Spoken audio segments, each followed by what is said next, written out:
আসসালামু আলাইকুম রহমতুল্লাহ। আমি এখন রয়েছি চাঁদপুর জেলার চাঁদপুর সদর অবস্থিত, যেটি পালবাজার নামে পরিচিত।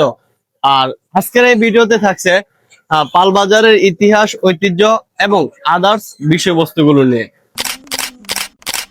চাঁদপুর শহরের প্রাণকেন্দ্রে অবস্থিত পালবাজার। পালবাজার কেবল একটি কাঁচা বাজার বা বাণিজ্যিক কেন্দ্র নয়, এটি চাঁদপুরের ইতিহাস, ঐতিহ্য এবং সংস্কৃতির এক অনন্য দলিল। মেঘনা, ডাকাতি আর পদ্মা নদীর মিলনস্থলের কাছাকাছি অবস্থিত এই প্রাচীন বাজারটি রয়েছে নিজস্ব গৌরবময় অতীত। পালবাজারের নামকরণের পেছনে জড়িয়ে আছে এই অঞ্চলের ঐতিহ্যবাহী মৃৎশিল্প, অর্থাৎ মাটির জিনিসপত্র তৈরি, এবং হিন্দু পাল সম্প্রদায়ের ইতিহাস। ব্রিটিশ আমলে এবং তারও আগে এই এলাকায় পাল সম্প্রদায়ের মানুষজন এসে বসতি স্থাপন করেন। তারা ডাকাতিয়া নদীর তীরবর্তী এই অঞ্চলে মাটির হাড়ি, পাতিল, কলসি, শানকি ও নানাবিধ তৈজসপত্র তৈরি করে বিক্রি করা শুরু করেন। পালদের তৈরি মৃৎশিল্পের এই বিশাল সমাহারকে কেন্দ্র করেই ধীরে ধীরে বাজারটি গড়ে ওঠে এবং নাম হয় পালবাজার। বাণিজ্যিক গুরুত্ব ও অবস্থান। ভৌগোলিক অবস্থানের কারণে পালবাজার খুব দ্রুতই চাঁদপুরের অন্যতম প্রধান বাণিজ্যিক কেন্দ্রে পরিণত হয়। নদীমাতৃক দেশ হওয়ায় একসময় যাতায়াত ও পণ্য পরিবহনের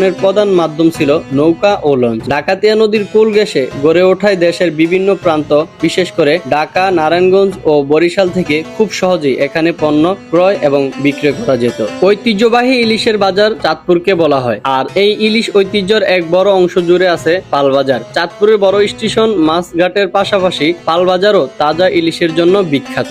প্রতিদিন ভোরে রূপালী ইলিশের পসরা সাজিয়ে বসেন বিক্রেতারা। স্থানীয় মানুষ তো বটেই, চাঁদপুরে ঘুরতে আসা পর্যটকদের কাছেও পালবাজারের তাজা ইলিশ ও নদীর মাছের এক আলাদা আকর্ষণ রয়েছে। পালবাজারের অন্যতম বৈশিষ্ট্য হলো এর বহুমুখিতা। এখানে একাধারে পাওয়া যায় তাজা শাকসবজি ও কৃষি পণ্য। চাঁদপুর জেলা ও এর আশেপাশের চরাঞ্চল থেকে প্রতিদিন টাটকা শাকসবজি এখানে আসে। আধুনিকতার ছোঁয়ায় মাটির জিনিসের ব্যবহার কমলেও এখনো বাজারের কিছু অংশে ঐতিহ্যবাহী মাটির জিনিসপত্র এখনো পাওয়া যায়। নিত্য প্রয়োজনীয় পাইকারি ও খুচরা ব্যবসায় চাল, ডাল, মশলা থেকে শুরু করে সব ধরনের মুদি পণ্যের এক বিশাল আড়ত এই বাজার। এখানে সকল প্রকার শুটকি, তাজা মাছ এবং গরু, খাসিও সবসময় পাওয়া যায়। আপনার কাছে কত প্রকার শুটকি পাওয়া যায়? ভাই কত করে বলতে এদিকে আনলিমিটেড আছে, সামনে 10-12 ফুট আছে। কোথা থেকে আনেন? হলো ভাই মূলত চট্টগ্রাম থেকে আসে। তো খাসি বর্তমানে পালের বাজারে কত করে? খাসি হলো 1200 আর বরকি হলো 1000। কিরকম বেচা কিনা হয় দৈনিক? এই 27,000 টাকা নগদ বেচা কিনা বা 10,000 টাকা জুলুম।